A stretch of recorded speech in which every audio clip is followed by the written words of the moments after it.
Muri yeZimbabwe kusangana kwatiri kuita zvakare ipo pano paZim News update apo patinoda kupa mafirst hand update anonga ari kuitika munyika yedu yeZimbabwe. So kana uri mutsva usabve pano usina kusubscribe, kulike nekushare. So ndine maupdates maviri matatu endiri kuya ndakabatanidza pasame video yekutanga ndeya Rutendo Matinyarare. Ndichamboipatsanura inini then mozonzwa Rutendo Matinyarare achizotaura. Yechipiri tichaenda kuparliament kuna vaziyambe vari kufoseredza maMPs kuti vange vasaite secret ballot. Muri yeZimbabwe toziva kuti kwese kunovhotwa, nyangwe tichavhota muno, nyangwe waMnangagwa vachiriga zvavo vanhu vachienda kunovhota. Vote it's a secret yemunhu.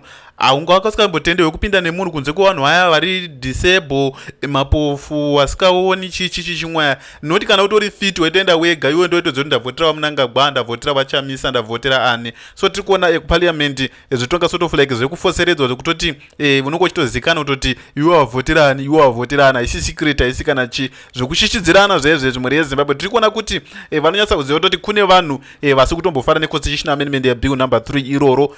So vanozogona kushamisika kuti makatojikiwa chimwe. So mira tichipinda munhauwa iyi da kutowana Rutendo Matinyarare. Nhauwa iri kuwana Rutendo Matinyarare kune vasiri kuiziva da kunyatsa kuitsanangura panapa, then Rutendo Matinyarare achazoitsanangura nechirungu manyatsa kuzoti zvakamira sei. So tiri kuona muri yeZimbabwe zvinhu hazvina kupinda zvakanaka. Wiki Chivhayo akasungisisa ambuya vake nemukadzi vake. Nhauwa yaakavasungisira muri yeZimbabwe inhaurwa yekuti sezvo tiri kuziva yange wanzwa zvayo, but isu tiri kuziva kuti inhauwa yekuti pane nhaurwa yange iri kuitika kunyika yeSouth Africa, because Wiki Chivhayo ane macompanies kunyika yeSouth Africa muPretoria, ndo mune macompanies ake. So tiri kuona macompanies aya anga ari muzita rimwe chete naSonja Madzikanda inova iriwo ex-wife yake. So tiri kuona pane makadzi akablokwa eFNB nezvinhu zvakasiyana siyana zvakangoitika, zvinhu zvasinotombomira zvakanaka. So Wiki Chivhayo haana nyatsa kuzvinzwisisa muri yeZimbabwe. Ndo pakatanga kuudzana mashoko naambuya vakushaudhana kuita sei. Ndo pakazosvika pakusenda pikicha rinova rakazovamakisa kuti vanga vachipinda mujeri, rinova rakazomakisa futi Cyril Ramaphosa kunyika yeSouth Africa. Wiki Chivhayo akavasendera pikicha rekuvaratidza kuti inini ndiri mukuru ende ndinokurwisa ende ndozvigona. Akavasendera aina Cyril Ramaphosa muri yeZimbabwe.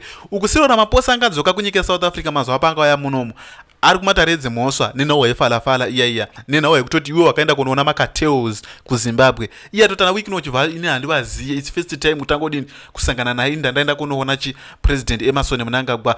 Then nhauwa iri mukati mumataredze mhosva pachibuda pikicha vari 2 nevidhio vari 2 vachitaura navaCyril Ramaphosa. Nyaya yobva yasimuka futi akumakisa vaCyril Ramaphosa kunyika yeSouth Africa, but toziva kuti nyika yeSouth Africa matare ekuSouth Africa asiyana nematare muno mekutoti ndiwo ari kutongwana naWiki Chivhayo. kuSouth Africa hakuna izvozvo. Anogona kutodzingisa vaCyril Ramaphosa basa masikati machena. So tiri kuona panapa nhauwa iyi haina kumira zvakanaka, nhauwa iyi yakatoshata muri yeZimbabwe. So tira kuti tinzwe Rutendo Matinyarare achinyatsa kuipatsanura nhauwa yacho, but Wiki Chivhayo veruzhinji vari kumushora nezvaakaita zvokutanga achisungisisa vambuya bhozi. Ndokukanda joka ikuko. Kona kusvika pakusungisisa ambuya hakukandadzi joka rimwe, nekutosungisisa mukadzi kuri nani than ambuya, because panenge pakatoipa muri yeZimbabwe. Hakukandadzi joka rimwe ndakasinombera zvakanaka. So tira kuti timbonzwe Rutendo Matinyarare achitaura pano muri yeZimbabwe, then ungoti udzodzo unongochifunga mucomment section. Tichaenda kuna ziyambe toona kuti zviri kunyatsa kumbofamba sei, but nhauwa yaVP chiyonga ndofunga tamboisa pano yekutoti vari kuramba vachikanda mastrong jabs kuna president Emmerson Mnangagwa. Vane mashoko avakataura pese pavangoita speech vanenge vachikanda mastrong jobs. Regedzei tinzwe panapa kuti chii chiri kunyatsa kuitika muri yeZimbabwe.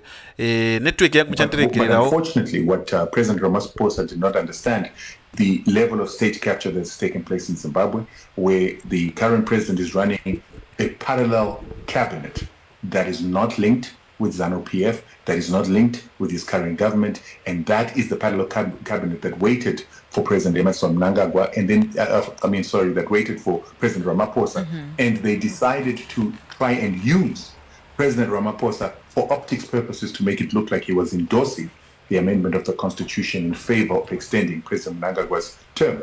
They also used it to try and endorse some shady characters that were in that particular meeting. In particular, Wiki Chivhayo, There was also another one who has always been seen as a potential successor after Chiwenga, and that is Kudata Gure. He was also there, but he's also got a name that is quite sullied in a lot of corrupt activities. He's under US sanctions for corruption, but he is a good businessman who has made billions in the country and who helped sanction-proof the country, or at least sanction-bust for the country. So those are the people that were around President Ramaphosa. But because of some of their questionable characters, especially with Chivhayo, who's got cases in South Africa. He's got a fraud case in Pretoria that is apparently being shut down. The police have been bought. The investigators have been bought. The NPA has also been challenged to say, what are you doing about the fraud case with Chivhayo? And the NPA is not giving answers. And people perceive that Wicknell Chivhayo has corrupted those institutions, and he's now using his proximity to President Ramaphosa as a means to try and send a message to these institutions that I'm untouchable because I'm related or I'm associated with President Ramaphosa, which is why there was a very big problem this week when a picture was leaked after President Ramaphosa said he's never met Wicknell before. There's now a picture that came out months ago that has been leaked that seems to prove that President Ramaphosa and Wicknell Chivhayo know each other, and in fact Wicknell Chivhayo has come to the residence of President Ramaphosa, and they spent quite a lot of time together. And now that is creating a problem where people are questioning where this relationship comes from with a corrupt individual that's under investigation, who's even got bank accounts that have been frozen and blocked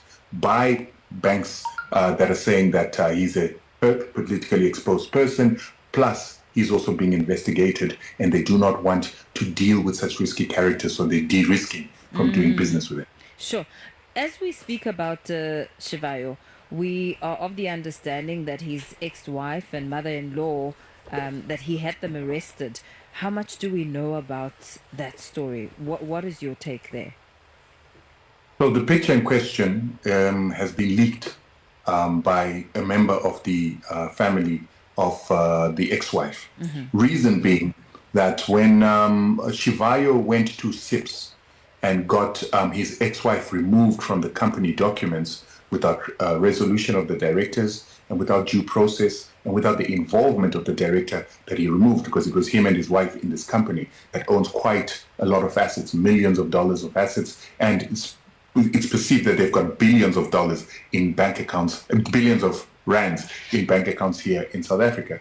And so by removing his wife, he's basically robbing her of these millions, billions, whatever they are. And so she opened a fraud case. On opening that fraud case, Chivhayo tried to get in contact with his ex-wife, couldn't find his ex-wife, so he decided to put pressure on the mother. So apparently he is said to have called the mother, and then he had a video call with the mother, and then he passed her a video with himself and Ramaphosa, saying that there's no case that your daughter is going to open in South Africa that will actually take hold, because I've got a good relationship with Ramaphosa, and here I am with Ramaphosa. So what happened is that she's been having problems with Wicknell, who's been harassing her, and besides harassing her, he's been depriving her of the money that he's been said that he must give her as part of the divorce settlement that the courts in Zimbabwe have determined he needs to give her, while they're still finalizing the rest. And so while he was harassing her for that, some of the family members decided to share this video to say, if Wicknell does not stop harassing our sister, we're going to put this into the media. And so what happened is, many of us who believe that we need a relationship between Zimbabwe and South Africa, we need a Ramaphosa to continue as president for stability of the rand, because the markets have got confidence in him. We didn't want this picture to leak, so we began to make overtures to people who know Wicknell. I personally know him, but I used other people since him and I have been sharing a few words, and we asked them to de-escalate, talk to his wife, stop harassing her, so that this picture doesn't go into the public domain. And of course, he did not take heed. Instead, he went to get the wife arrested. He got her arrested on charges that she has leaked. She went and stole his phone, took the pictures out of his phone, and then leaked them in public. So that's a cyber and privacy crime. But there's no evidence that she stole his phone, because she hasn't been with him for up to 2 years. Unless she is saying that she stole it 2 years ago, and that would mean that Wicknell and the president knew each other 2 years ago already. Then additionally, they put new charges, saying that she had committed fraud together with her mother who used to work in the bank, trying to take $1.4 million from a trust account that belongs to. Mhuri yeZimbabwe ndofunga muri kuzvinzwira ndonhau mamiriro adzakaita dzawikino Chivhayo naSonja kusanganisira navaSirora Maposa nhauwa idzi dzaakukonzeresa because tiri kuona kuti wikino Chivhayo anonga achidzitora sesort of like dziri light. Muno munyika yeZimbabwe hamuna mutemo, inyika isina mutemo, chinyika inongoitwa zvese zvese yekungoti whatever zvaangoda irombere nyika yasiyana nedzimwe nyika dzekutoti anenge ari mahwani. Ndo zvaasi kuziva manje zvekutoti zviri kutokonzeresera vaSirora Maposa izvozvo zvekutoti basa ravo rinogona kupera, vanogona kurohwa neimpeachment because South Africa ijaidzi especially kana uchitoita zvecorruption. So tira kuti tiende panapa mhuri yeZimbabwe pana sort of like vanonzi vaaniko varekedzei tidzike tiende kuna wadziyambe network yangu iri kundibhaidza mhuri yeZimbabwe, network yangu iri kundibhaidza chete but aminoti chichiri kuitika futi chichiri kuitika patira kuti ndikuendese kuparliament kuna waziyambe munyatsa kunzwa kuti apa tasvika mhuri yeZimbabwe.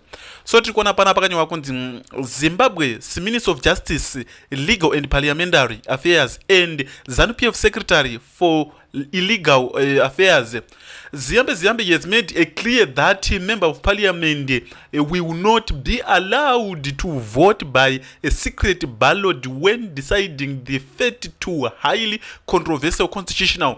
Tirikuona mhuri yeZimbabwe kutotya ikoko, kutoti iwe ungavhota wakamirirwa hazvingameka sense remhuri yeZimbabwe, hazvitombo make sense izvozvo.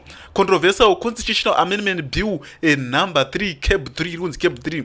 He said those who don't those who don't toe the party line will be recalled from parliament.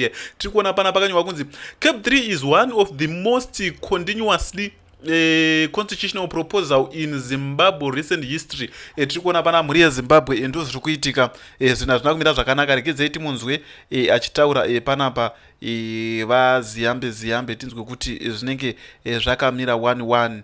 Rekedzei so kuparliament excellence kune vanga vakunyepera vanhu kuti kuparliament kunotengwa vanhu kukanzi ndoko akunovhotwa vanhu vanotengwa. Kuparliament system yedu yemuno muZimbabwe iparty parliamentary system. Mukatarisa muconstitution makatonyorwa kunzi mune machief whip ishangu inorehwa nashefu yaini munyu. Saka munhu uye anonzi togarepi basa rake nderekutaura kuti direction yeparty ndeiyi ndo yatinoenda. Kana zvikanzi taakuvhota tinoita inonzi dividing the house. Zvonzi vanoti yes endai uku, vanoti no endai uku. Kobva kwatsvagwa anonzi mataila anenge ane register. Saka haakubvunze, anotarisa first kuti okay, Honorable John Paradza present, Honorable Chinomona present, Honorable Muchinguri achitika achienda. Hakuna zviya zvekuti unoenda patinoona vati ndakuita act nekuti it's a party democratic system. Muri yeZimbabwe ndofunga muri kuzvinzwira zvinhu hazvina kumira zvakanaka. Vari kuzama nepavanogona napo kuti vange vari vanobudirira paconstitutional amendment bill number 3. Varida kuti ringoite clear zvekungoti unenge uchingopinda so pasina kana kumanikidzika kana kuita sei, kuribvisa kana uri muti uri kwazwa masanzu ese kuti ungosare uri plain. Ndo zvavari kuedza kuita paconstitutional amendment bill number 3 iroro. Zvinhu hazvina kumira zvakanaka. Ndo nhau dzatari takakubatire pano paZim News Update tichikuzivisai kuti chii chiri kumboitika muno munyika yeZimbabwe. So kana uri mutsotsa bhanu usina kusubscribe pakulike nekushare, ndo ndikasangana nemunews dzinotevera.